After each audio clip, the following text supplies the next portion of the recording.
Welcome back to another episode of Rock Boys Football, taking another deep dive into this Oklahoma Sooners program and talking about a couple different things. One, a quick conversation and really evaluation of what Oklahoma and Brent Venables has done in the transfer portal so far. And then taking a little look at some of the top targets that are remaining for the Oklahoma Sooners in the transfer portal. And this is a conversation that we've had over the last couple of weeks for the Oklahoma Sooners. There are not too many spots in this roster that needed an overhaul. Oklahoma didn't need to go to the transfer portal and grab 30 plus players like you're seeing some other Power 5 programs do. And that's because Brent Venables wants to build this roster the right way, right? Recruiting the high school ranks and then using the transfer portal to kind of supplement some areas in your roster that you want to continue to develop, continue to add some experience and some talent to. And I think Oklahoma has done a really good job of that. Want to get into the evaluation, talk about where Oklahoma wants to continue to go in the transfer portal. Before we do, just want to say thank you to you guys and a shout out to the Oklahoma fans. Many of you guys know I've had a blast talking about this program and how Brent Venables is really going about constructing this roster, especially heading into the SEC. And you guys have shown a ton of support to the boys. So one, if you guys do enjoy the content, consider subscribe to the channel, but more importantly, would love to hear from you guys in terms of top priorities that Oklahoma needs to lock in the transfer portal. And we'd love to hear your thoughts on how you think Brent Venables and this staff have done in the transfer portal so far. And without further ado, want to get into the conversation about what Oklahoma's goals were in the transfer portal. And I think the largest goal was you have a young quarterback in Jackson Arnold, who is the future of this Oklahoma program for the next couple of years. And I think Oklahoma went into this offseason saying, how can we surround Jackson Arnold with as much talent and really as much keys for him to have success, right? And I think it started with the offensive line because you look at that wide receiver room, and that's a receiver room that I am extremely excited about what it can be in 2024. And I think a lot of national media that'll talk about Oklahoma might talk about that position group being a weakness because they're not too familiar with some of the young talent that they have coming in. But a guy like Jalil Farooq coming back. Obviously, we're extremely excited about Andrel Anthony coming back from injury. You have a guy like Jaquez Pettaway, who I'm extremely excited about. Nick Anderson look to make some strides this year in 2023. This wide receiver room, I think, is going to be a really strong unit for Oklahoma in 2024. I think the biggest aspect that Oklahoma wanted to get right in the transfer portal was that offensive line. And I think they've done a really good job. I want to talk about what they've done on the offensive line and then where they want to continue to go. But that is probably the position that if you're Oklahoma moving to the SEC, thinking about all the pass rush units that you're going to see in that conference, you want to make sure Jackson Arnold is going to be protected. Because if you get Jackson Arnold protected, you give him a clean pocket to deliver footballs, he's going to get the football to these dynamic wide receivers. And what we always talk about is it is hard to address the offensive line in the transfer portal for two kind of reasons. One, there are not that many quality offensive linemen that have starting experience that pop up in the transfer portal, as opposed to other positions like running back and wide receiver where there is a lot of talent. And that's why it's so important to recruit the offensive line from the high school ranks, because it is really hard to address the offensive line when it gets to the portal. That being said, I think Oklahoma has done a really nice job addressing it. And you take a look at some of the guys that they have added in. And I want to start at the offensive tackle spot. You were able to get two transfer offensive tackles that have a ton of starting experience and have shown at the Power 5 level that they can be reliable offensive tackles in the SEC, right? Starting with a guy like Spencer Brown, who's played over 1,400 snaps at Michigan State, seeing some really, really good pass rush units in the Big Ten. And the narrative around Spencer Brown is, this is a guy that I think can be a really good football player for Oklahoma with a little bit more kind of polishing. I mean, he has the tools. This guy has some nasty in him. He got kicked out of a couple games from Michigan State because he got too much nasty in him at times. But Spencer Brown's a guy that I'm really excited to see. He gets to Oklahoma, gets coached up by Bill B, and see what you get with Spencer Brown heading into fall practice. And you're also able to get a guy in Michael Tarkin, who I get the criticism of that get in terms of, did he have a great year for USC in 2023? No, he probably didn't. But you go back to his time at Florida, there were times where he looked like a very quality starting tackle for the Florida Gators in that SEC, that conference. And so you look at Spencer Brown, Michael Tarkin, both starting experience at the offensive tackle spot. I mean, that's a massive additions for Oklahoma. And then you throw in a guy like Jacob Sexton, who, if you guys have listened to me for the next couple of weeks or last couple of weeks, a guy that I think can be a very quality starter for Oklahoma in 2024 as well. So you got three offensive tackles that you feel pretty good about, but I don't think Oklahoma is quite done yet addressing that tackle position. And obviously the name that all Oklahoma fans are following very closely, and that, excuse me, and that is former five-star offensive tackle from the 2023 class, Lance Heard.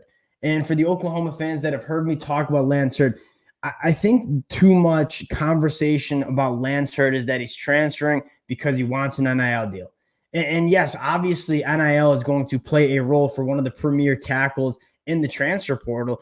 But you look at Lance Heard and why he's hitting the transfer portal. I think he's largely hitting the transfer portal because he wants to play tackle in 2024. And he's certainly capable of playing tackle. If you watch some of the film and his limited reps at LSU as a true freshman, I mean, he certainly looked the part coming out of high school, a guy that from Louisiana, I mean, was a bona fide five-star prospect. But that LSU team had two starting tackles who are NFL guys who aren't old enough to go to the NFL draft yet. And so you talk about the conversations that Lance Heard had with Coach Brian Kelly at LSU, said, I want to play tackle, but it doesn't look like I can play tackle at LSU in 2024. And a guy like Lance Heard, who is capable of starting at tackle in 2024, wants to play. And so he's hitting the transfer portal. And again, I don't think it's because he wants an NIL deal. And again, NIL will play a role here. I think Lance Heard just wants to start at tackle. And he's a guy that I think if Oklahoma lands a guy like Lance Heard, I think he's an immediate starter at that offensive tackle position. And then that gives you some flexibility with a guy like Michael Tarkin, who has some experience playing the offensive guard spot, to maybe kick him into guard. And then you look at the offensive guard spot. So tackle, you got four guys in Michael Tarkin, Spencer Brown, Jacob Sexton, and potentially Lance Heard that you feel really good about at that offensive tackle position. And then you look at the inside, Fabichi Nuwawu coming over from North Texas, a guy that has a lot of starting experience and flashed some really good things at the group of five level. You have Josh Bates, Troy Everett on the inside. You have that swing player and Jake Taylor. When you have four quality starting offensive tackles, you can maybe kick some of those starting tackles into guard. And a guy like Michael Tarkin, I think, could be a very good guard for the Oklahoma Sooners. So you look at what Oklahoma has done in the transfer portal, I think they've added a lot of quality depth to this offensive line. That was something 4 weeks ago we really couldn't say much for the Oklahoma Sooners. I mean, they were losing a ton of talent to the NFL draft. Obviously, Caden Green transfers to Missouri. 3 weeks ago, we were looking at this Oklahoma offensive line and said this could be a massive problem heading into the SEC, especially with the young quarterback. And I think Coach Bill B and Brent Venables have done a really nice job adding some talent to that offensive line to kind of stimulate that competition that you're going to have in spring practice and fall camp. And you're all of a sudden looking at this offensive line and saying, a pretty solid unit in 2024. And I think the future of this offensive line with guys like Eddie Pierre-Louis, Daniel Akinkunmi, Eugene Brooks coming in, like, you're excited about what this offensive line could look like in 2025 and in 2026. And one thing about Lance Heard is he's got plenty of years of eligibility, only being a second-year kid going into a second year of college football. So the future of this Oklahoma offensive line, I think, is really bright. But I think you wanted to make sure you addressed it in 2024. And I think Oklahoma has done it. Now, the last guy I want to talk about here is Terrence Ferguson. And this is a conversation that you kind of sometimes got to have in the transfer portal. Terrence Ferguson reportedly asking for a lot. And I'm not going to go into some of the details, but from what you hear, he's kind of valuing himself maybe a little bit more than he should be valuing himself. And he went to Florida State, and then he went to Oklahoma, and he's kind of just naming his price and I think seeing if any team wants to go and pay Terrence Ferguson what he's worth. And now this is a guy that you're really excited about, was a top prospect coming out of high school, but hasn't played that much for the Alabama Crimson Tide, and that offensive line was good. I don't think it was an elite offensive line. And so you're looking at Terrence Ferguson saying, yeah, that is a quality starter at the interior offensive line. But if you land a guy like Lance Heard, Oklahoma doesn't have to get desperate in the transfer portal to add a guy like Terrence Ferguson. Because if you add someone like Lance Heard, I think you got one quality starting tackle. I think you have Jacob Sexton, Spencer Brown, Michael Tarkin, who are going to be battling it out. And if those guys don't win their jobs, they could potentially kick into guard. And so a guy like Terrence Ferguson would be a massive get for the Oklahoma Sooners. Don't get me wrong. But I think it puts Oklahoma in a better spot in the transfer portal saying, hey, we got some leverage too. We don't desperately need offensive linemen anymore. We can kind of be selective in this process. And I think that's a really important conversation to have when you're going into the transfer portal is you want to make sure your roster is healthy. And I think largely for Oklahoma, that roster was healthy. So they weren't going to the transfer portal in kind of desperation mode to add certain players. And so you look at what Oklahoma has done in the transfer portal so far, 2 quality starting tackles with a ton of Power 5 experience in Spencer Brown and Michael Tarkin. You add a guy like Fabichi Nuawu on the inside. Those are potentially 3 starting offensive linemen that you were able to get in the transfer portal. I think that was the biggest position of concern. Now, that does not mean I'm not excited for a guy like Deion Burks coming from Purdue or a guy like Dejon Malone coming from San Diego State, who I think can add some really quality play at that boundary cornerback spot.